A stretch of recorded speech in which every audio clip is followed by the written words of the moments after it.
Okay, hey, we're at BravoCon. Shout out to the real team. Real realtors of the Realtor. 804. There we go. What she said. And you guys are missing out. This has been so much fun. With the Taylor team. We're having the best time ever. Wish you guys were here. What fun. Forget Melrose. 90210 was a joke. It's time to get real. You're listening to The Real Realtors of the 804 with Janice Taylor, Richmond's #1 award-winning realtor. Janice and the Taylor team are here to bring you answers, give you insight, and share their experience in the real estate world. And now, Janice Taylor. We're back. We're back. It's the Real Realtors of the 804. We are so excited to be with you guys again. Podcast 5. Woohoo! Yeah, look at us. You made it. We made it. And you guys be sure to like, subscribe, hit the bell button. Whatever you have to do. Stepping up in the world Those there. prompts are in my head Amazing. right She has no idea what any of that now. does. No, or I've been means. practicing those 3 words. I promise. I've been A doing bell? that. I said, where's the bell? Okay, so, all right. Coming clean. We're about a week and a half late with our podcast because we have some very exciting times here. That First of video, all- though, was pretty awesome in the beginning. Yeah, I know. So we're going to talk about that. First of all, we've been busy with real estate for sure, which we're going to talk about at length. But second of all, for the Bravo fans out there, Oh, yeah. this is our guilty pleasure. Don't judge. We went to BravoCon in Well, New York. two-thirds of us. Yeah, Two-thirds the of real us. realtors of the 804 went to BravoCon minus the non-BravoCon guy. To New York City. And anybody who watches Below Deck, that was Gary. Gary. Shouting out to the Taylor team. Gary. I'm In the sorry to say VIP that lounge. I actually know that, like, who that. When I saw You it, do I was not. yeah. When I saw it, I was like, oh, I know who that is. I had to Slightly prompt him- disappointing, Michael. I had to prompt him because he was drinking a bit during the whole thing, but Yes. that was okay. So anyway, it was awesome, and we made some connections. Yeah, I mean, yeah, I know. keeping our real estate connections, up front with everybody. But we had a great time, and it was a little getaway, and everybody had a super time. We're back into the real estate. Why are you covering your mouth? I'm just listening. Oh, okay. I thought I should be not talking. That was or a signal. something. Like baseball. We're learning. We're learning. That Signal, would don't work. forget about the $1 million listing people that you guys We ran did into see while you were See, there. I would have forgotten that. Oh my gosh, I know. I mean, Oh, I didn't know about that one. Oh, Beverly Yeah. Hills, Josh Altman, Tracy Tudor, Yep. Josh Flagg. We're buddies with them. This is the second time we've been with them. Exactly. Did they So they ask you to get on the recognized you? panel? Did they? You Not on yet. the panel? Soon. Not yet. Yeah. Look for us on Bravo soon. They But we recognized you. We passed out our podcast information to them. Yeah. Did they recognize us? Probably. Maybe. We were busy. We hung out with Candy Spelling. Oh yeah, Candy Spelling. So I was. She may produce this one day. You never know. That's right. yeah. But I was corrected by Josh Flagg, who was escorting Candy Spelling. For those of you who may know, I said, "Oh, you're Candy. You're Tori Spelling's mom." And she goes, and Josh Flagg corrected me and said, "No, Tori is her Candy Spelling's daughter." Yes. So for those of you who know Josh Flagg, I mean, he's all about the matriarchs of his Beverly Hills town. And Candy Spelling was we had a great conversation with her. Yeah. Is it when you meet the celebrities or the people that are Bravo celebrities. yeah, are they nice? Oh Are my they gosh. like off-putting or something like that, or like kind of like what's the vibe like? Because think there's a they lot know- of people coming at once, coming at I you. think they know their fame is because of people like us. So they don't have any amazing talent. So much as just people like to watch their lives because they're interesting. So, So the first time we went, there were 5,000 screaming women. This time we went and there were 30. How much ahead? That's what I want to know. A lot of money. lot. It's a lot of money. You guys, we need to sell some houses to pay Yes. for this. Anyway, because we decided we weren't going to go back unless we went VIP this time because the lines are just too long. Wait, there's a fast pass VIP line. Oh yeah, it's SVIP, baby. SVIP. Yeah. Even higher than VIP. Yeah, like Disney World for Bravo. Yeah. Okay, so believe it or not, I did not believe these numbers. There were 35,000 people. It's kind of like, I guess, I'm not going to, people said Comic-Con, but I'm going to say it's more like, what's that LA, the music thing in LA? Burning Man? No, not Burning Man.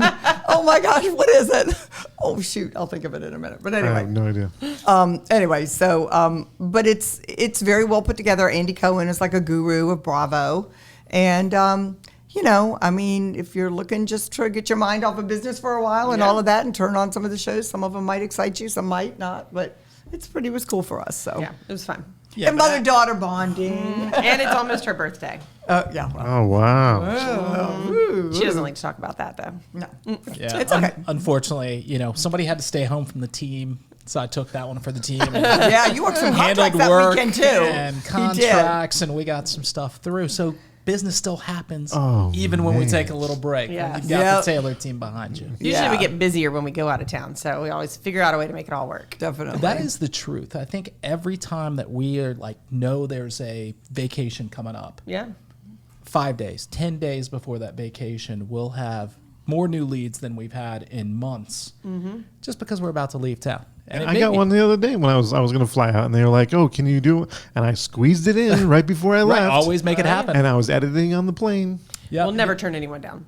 Well, I always wonder, is it like when you buy a new car and then you see that car everywhere? Is Right. it Oh, really yeah. like a self-fulfilling prophecy that there is more work at that time? I think it's probably similar. You're just more aware Right. that I've got to get Well, this done right now. How many of us and you viewers and listeners get phone calls at 5 o'clock on a Friday night marketing? You know, they're trying to get their numbers in right before they go away for the weekend or, whatever. And I thought, why are you calling me at 5 o'clock on a Friday?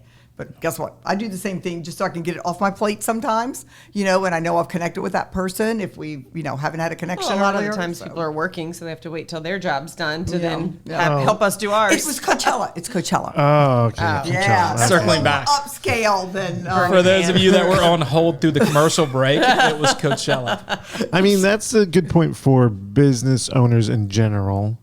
It doesn't turn off. no, right, And no. so when you're a realtor, you're a business owner.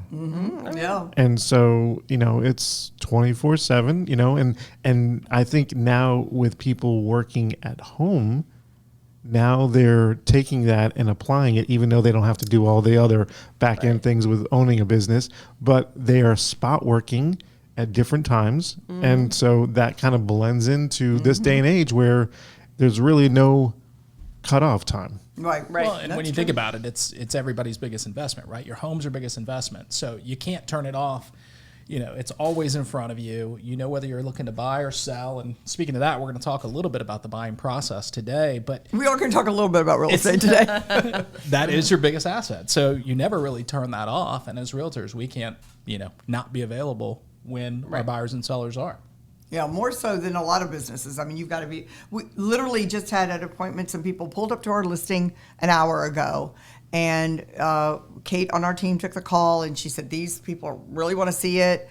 I was on my way to the office from an appointment, and I said, "Great, let's call the seller, see if she can get out." I met them over there, and to your point, they were both insurance agents. They had just been attending their daughter's wedding in D.C.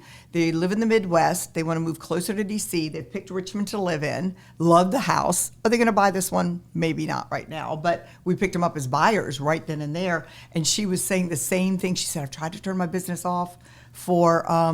I've tried to turn my business off now for, a week before the wedding and during the wedding. And she said, I put a special notification on to return texts and that sort of thing. She said, I think I really did it this time, but I'm still able to return all my emails and all. So in any business, it's the same thing, Yeah, and I think we're super fortunate that as a team, and Janice was the first person really to establish teams in Richmond, even though we're a small one and some of them are huge now, we've always made sure that we're available, whether it's Janice or myself, or we have another team member covering when we go out of town or something like that. We want to be able to jump on those buyer calls right away, get you into the house immediately, and do all the little things that hopefully build that relationship from the very beginning.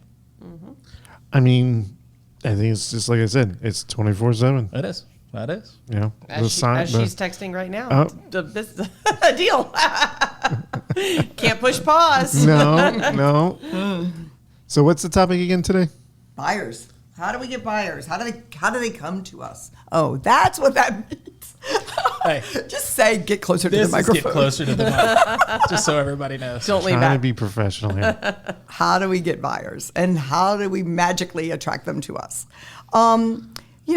There's a lot of different avenues to take when you're trying to get clients. It's a lot of it goes into the background. We've talked about branding ad nauseum, and that never ends. But, also the marketing, I think certainly, and several different ways to go about getting your buyers and sellers.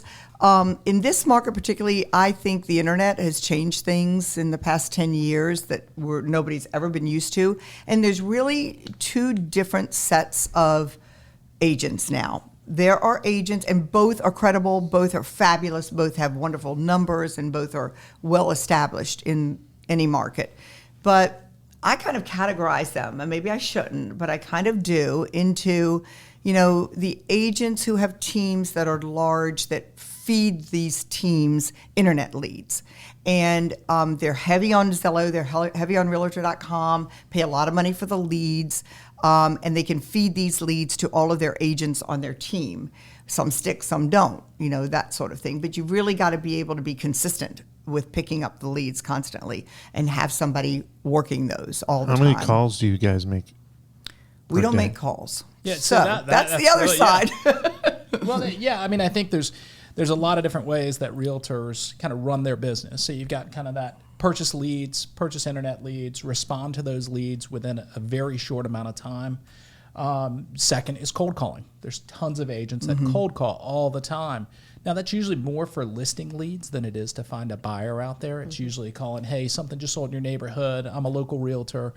And they make calls constantly until they can build a relationship. And it may not be that those people are ready to sell immediately, but maybe they get their foot in their door or hear from them enough. So some agents handle it that way, where we're more of a repeat and referral business or picking up buyers from the homes that we have listed, call-ins. Well, just like the people that I met an hour ago. I mean, we want to use you. We're going to move to Richmond. It may not be for a year. It might be next month. It may not be for a year. Do you ask them, how did you hear about us? They just saw the signs. We had a lot of lead-in signs to this property, and they just saw the signs today as they were riding through. So, but we always ask, how did you hear from us? Because we certainly want to thank, any of the people who do refer leads, buyers or sellers to us first and foremost, and keep them abreast of, our situation with them, whether they used us, didn't use us, which most of the time they do, if it was a personal referral. And, we have our A-list, buyers and sellers who we know we can always depend on, because they know we're going to do a good job for anybody they refer to us. So there's a lot of people that say there's never a compliment bigger than a referral, but gosh, I work with tons of people's parents and sisters and brothers, and when somebody's willing to send their family member to you because you did such a great job for them when they purchased or sold a home, that's a big deal, and it offers almost an instant connection with that buyer, because they know, hey, my family trusted you, versus if you just call me from the internet, I don't know anything about you. Maybe you'll serve the purpose of getting me into this one home that I want to see, and maybe you can establish a relationship from there. Our, repeats and referral clients have either worked with us or been recommended by somebody that's worked with us, and that gives us immediate credibility, I think, with those buyers, which is huge. And I think it's hard to trust agents sometimes. The relationships y'all build really help you customize your service to them, like what exactly they're looking for, knowing kind of more than they do about where they want to be with, where they are in their family, with the ages of kids they have, things like that. Well, and those are the people, too, that probably don't want to just aimlessly search Zillow and realtor.com, not knowing what they're looking for. So, to the point of when I said we really don't call people, I mean, we don't cold call, I guess. And if we do have leads that do come in on our internet, on our listings, we pick them up immediately, and we show them those are going to be ready to go. Right. Yeah. No question. Instantly at 8 a.m. or even before. Right. Well, and that's a changing aspect of our business, is that there are people that have already done a ton of research. They've looked at 100 homes online before maybe they start reaching out to agents. So people are more aware of condition, pricing, things like that when they reach out to a realtor for the first time. Well, and it's interesting, too, because they're so much more educated now than they ever were, because these buyers that might come to us from an internet lead on one of our listings, they already know the schools. They already know the taxes. They already know everything about it. And it's wonderful to have a buyer like that who's already educated, and we don't have to ply them with information constantly, because they know what they want. And if that's not the right house for them, they know that we're educated enough and have enough resources to be able to find them the right house. Yeah, so I think they know a lot of the facts about the properties. I think they know the areas. I think what a lot of people don't know, and it could even be their second or third time, but maybe they haven't done, they don't know the process. So one of the first things we do is try to set up a phone or in-person meeting. It used to be, always in person, but now a lot of people time-wise will do it by phone. And you try to just set up an initial meeting where we really feel out those people and say, hey, what are you looking for? And then here's the process. Like, yeah, you're going to look at homes. You're going to look online. You're going to set appointments. Used to, there'd be 10 houses on the market. Now there might be one that you got to jump on the first weekend that it comes available. But more so than that, hey, what are inspections like? What are appraisals like? What are the steps with getting your loan? There's still a lot of people that are looking because it's so accessible online. Hey, here's this next house. I love it. Well, do you have any idea what the payment is and whether you qualify for that house? I think still there's a huge piece to education on the process, not necessarily just the area they know. A lot of times they know many of the comps. They've looked online. They've seen estimates, but they may not know why the comps are different, why this house is priced the way it is. So I think there's a huge bit of education that we still have to do throughout the process. Sounds like another podcast. That would be the one where one of our bring awesome a lender. lending partners is going to come in and kind of talk We're still to everybody. learning. I mean, there's so many new lending things out there as the interest rates change. There's so many. We think we know it all after all these years, but there's so many new avenues to take with these interest rates changing. People buying now and refinancing later. It's crazy. Yeah. The things that we're learning too to help out our buyers. So. But it's definitely an edge to anyone to get a buyer's agent. For those of you who are looking out there, it's an agent costs you nothing. It certainly is. Who pays for that? So the seller is the one who pays for the relationship with their agent, who basically pays the buyer's agent. The seller pays. The buyers typically pay nothing. The buyers typically will sign a buyer agency agreement, and in the buyer agency agreement, it says that the commission is to be paid by the seller. Yeah, So- but even on those agreements, you have to pay attention a little bit because Right. there's agents out there that will charge you an extra processing fee, or they'll say, Good point, yeah. if the commission isn't high enough from the listing agent's side, we're going to expect you to pay the difference. So if somebody's shorting commissions in the process, there may be something in the fine print on What about those buyer inspections? agency Do you guys pay agreements. for the inspection? The buyer does pay for the The inspection. buyer pays for the inspection. Some agents pay for it. I think there gets to be a little bit of a, sketchy little involvement there. If you're paying for that inspection for your buyer, is there really a arm's length kind of relationship between the inspector and the agents? We like to recommend, if they don't have an inspector, we do like to recommend names of, responsible inspectors that we've used before. But heaven forbid somebody misses something and we're blamed for it. So it's a little bit of a double-edged sword if you do pay for the inspection, I think. Yeah, it seems like that. Because basically, even though you're still representing the buyer, everybody wants the deal to go through, but you want to be representing the buyer to be sure any defects are uncovered. Yeah, So- I think the inspectors that we use or recommend are inspectors that we've used for many years. And the reason we do is because we don't get a lot of callbacks. They do their job well enough. And of course, they're insured. They're licensed, as the board has to require licenses for home inspectors now. But I think it's super important that the people that we recommend are also representing the buyer's best interests. So that's the whole point of having a buyer's agent is, A, somebody's working on your behalf, and the people that they're recommending to you, they have a confidence in, I do. I have a confidence in the inspector that we use. I have a confidence in the lender partners that we use, that they're going to help take care of our clients in the best way possible. Wow. Wow. What is the craziest story on a buyer? So I had one where I went to show a house, and I'll never forget. It was up near Virginia Center Commons, kind of the edge of Glen Allen up there, where there's some new neighborhoods now. And we walk in. It was Magnolia Ridge? Ridge. Uh-huh. And we walk into this house, appointment set. We have to set an appointment every time we show a house. You get the approval from the seller, and we're walking through downstairs, checking everything out, and as we get upstairs, you hear water running. And I was like, sounds like somebody might be home. So you give that quick yell, hey, is anybody in there? And get a call back from the guy. Yeah, I'm in here, just in the shower, but come on through. Come on through. Like, you're in the shower. Nobody's going into that bathroom. My client's eyes got this big. It was just like, oh my gosh. He was hiding something in that master bath. He was hiding something. Actually, I don't think he was hiding anything. He's waiting for a party. Yeah, that was one that I felt a little uncomfortable with. We've all shown houses where we have walked in on something. 2 teenagers who thought the house was vacant and got in the back door, that sort of thing. And you caught them. But one of my funniest stories where I was early in my real estate years and I was showing a house down in the Fan. This will really age me, but we used to have MLS books that were like telephone books. They were big books. You remember those, right, Jennifer? I do. I used to have to glue them to pieces of paper. Right. Yeah, those were before we copied everything. Wow. And I was, you carried around your book with you, when you're showing houses, had the book with me.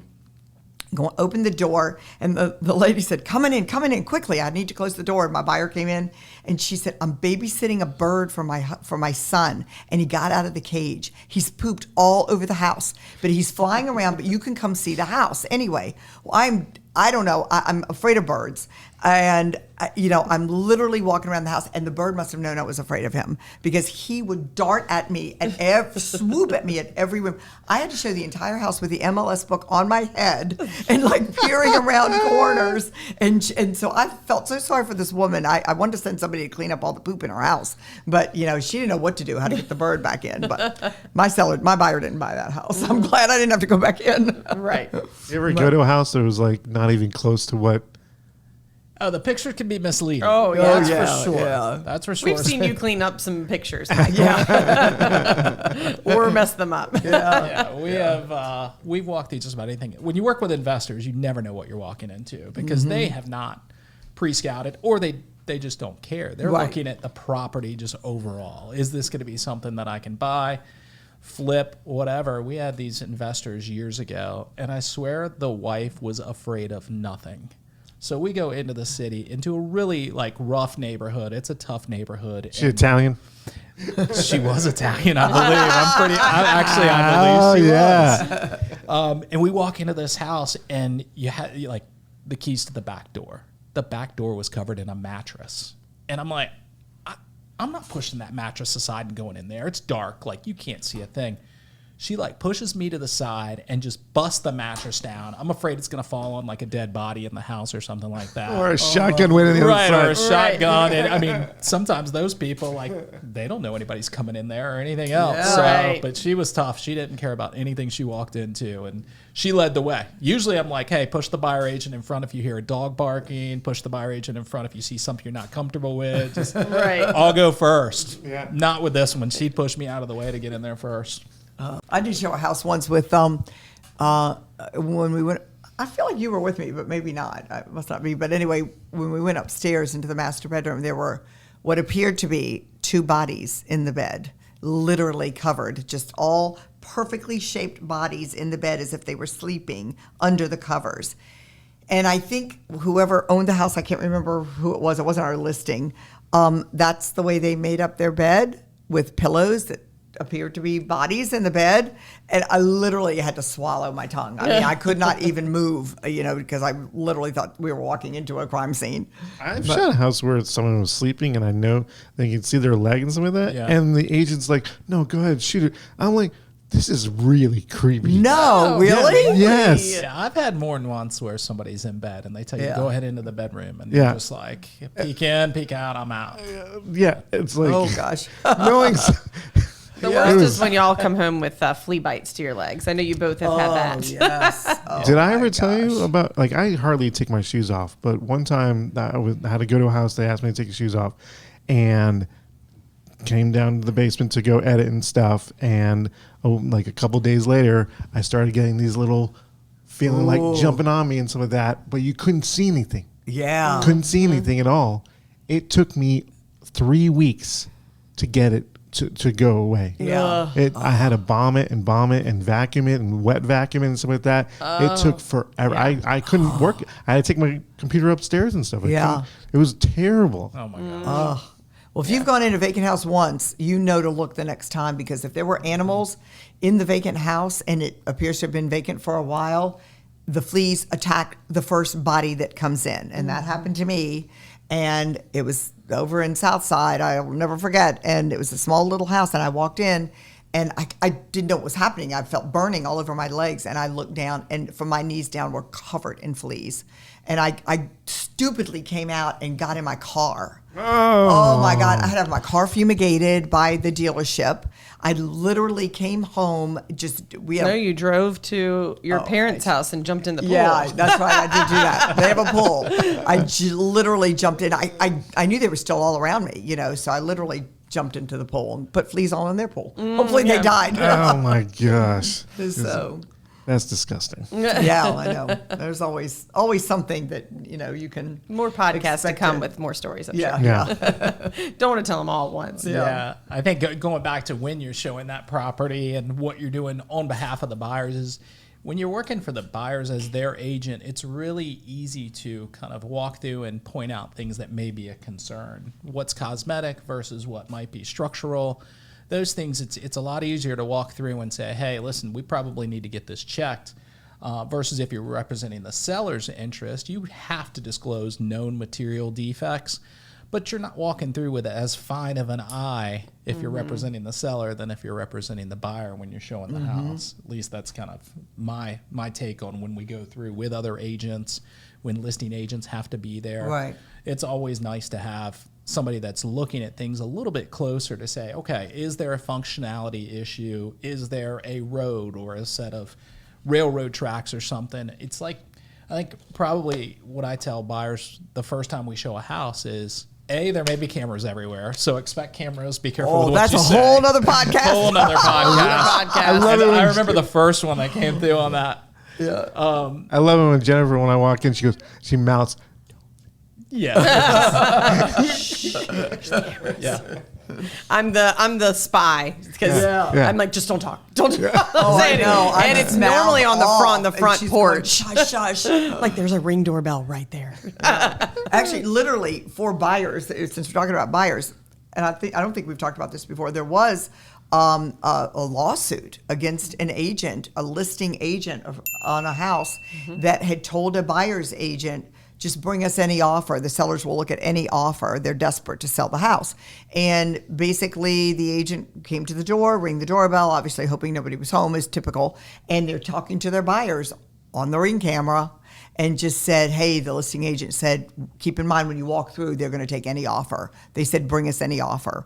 I don't know that the listing agent had the authority to say that or not. Maybe he was just, saying, hey, bring me an offer. But they sued their listing agent for disclosing their situation. Wow. Yeah. And as a buyer agent, you want to share that information. Yeah. With your buyer. Yeah. You don't, You're not limited on what you can say. Hey, listen, this is the scoop I got. Right. I mean, that's your goal, is to ask questions and provide information that they can't see online.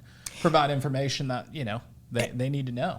And to that point, that is literally why agency came about. I mean, there was no agency when those of us who've been in the business a long time, had agency. You always represented, the commissions were paid by the seller. You always represented the seller. And then when, agents were, not just dual agents, they were representing buyers. Buyer agency. There was a disclosure now that everybody has to fill out, who you represent. And so even though the seller does pay the commission, you have to sign a form that says you do represent the buyer, basically. And you have the buyer's best interest at heart, as opposed to, the seller who was typically paying your commission. So that's good information, because agency is I mean, it's a whole nother million classes to take and all of that, but it's it's a complicated a complicated part of our business, but it's it's certainly gotten people in trouble, unfortunately. Yeah, there's legal sides to it, but there's also just plain ethics, right? Right, there's exactly. The National Association of Realtors has a huge ethical standard that we all have to meet to be a part of it, but just doing the right thing, right? I mean, you walk through, hey, this is the right information to provide. This is what we need to do on behalf of our buyers when we're walking through the house. I always want to know that whatever we tell them is going to come up when we list the house 5 years later, 10 years later, 20 years later. Yes. I don't want them coming to me and saying, God, I wish you had told me about that crazy person that lived next door with 17 dogs and, or the railroad tracks that I never heard, right? When I bought it. So it's things that we have to represent so that their resale is great down the road. And I think that's always been something that I'm always pleased when we walk into one of our listing appointments with a past client is to be able to say, hey, you've done well on this. And they look back at you and said, well, you told us this was a good deal, 3 years ago because of A, B, and C. It makes you feel like, okay, we did the right thing and represented them the right way. Reputation. Yep, absolutely. And if you're not referring, like I would say business-wise, 90% should be referral of your business. Oh yeah. If you're in that good, if you're doing way more of trying to get, then you're doing something wrong.